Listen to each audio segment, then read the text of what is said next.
ए गौरा जी देखिए राजा भैया क्या कहानी है।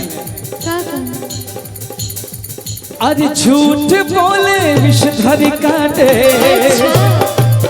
काले विषधर से डरियो। हर झूठ बोले विषधर काटे, काले विषधर से डरियो। तू मैं चले जाए हम देखते रहो, तू मैं चले जाएगी हम देखते। अब मैं क्या कहूँ, ये बोल रहे हैं कि मैं झूठ बोल रही हूँ। अच्छा आप लोग को लगता है मैं झूठ बोल सकती हूँ? नहीं ना? क्यों? अच्छा कौन कौन मेरे सपोर्ट में हाथ उठा के जरा दिखाएंगे? बस आप लोग नहीं हैं। कहाँ? आराम से आराम से। अच्छा आप क्या बोल रहे थे, फिर से एक बार कहिएगा जरा। कि अरे झूठ बोले विषधर काटे, अच्छा काले विषधर से डरियो। तुम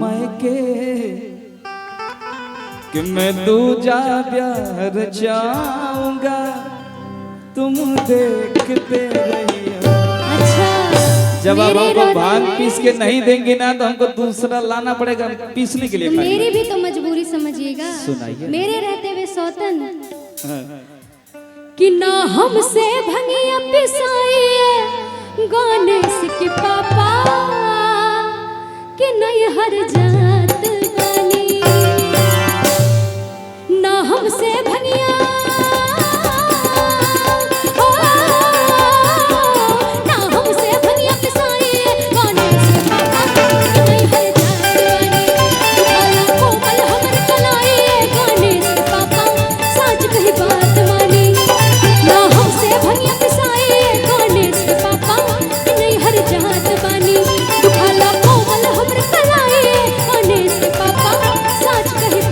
अगर आप भांग के बहाने आप नैहर जाने की बात कर रही हैं तो हम भी कहते हैं हमारे भी दो पुत्र हैं। अच्छा उनकी शादी भी हो चुकी है। अच्छा। हम क्या कहते हैं भैया कि धतूर बिया पीसदा पीसदा पीसदा, धतूर बिया पीसदा रिधि बहुरिया, धतूर बिया पीसदा रिधि बहुरिया, धतूर बिया पीसदा। सुनिए सास तो हर छोड़ दे लिखी से कैलाश हो, भमिया धतूर बिना कटता उदास हो।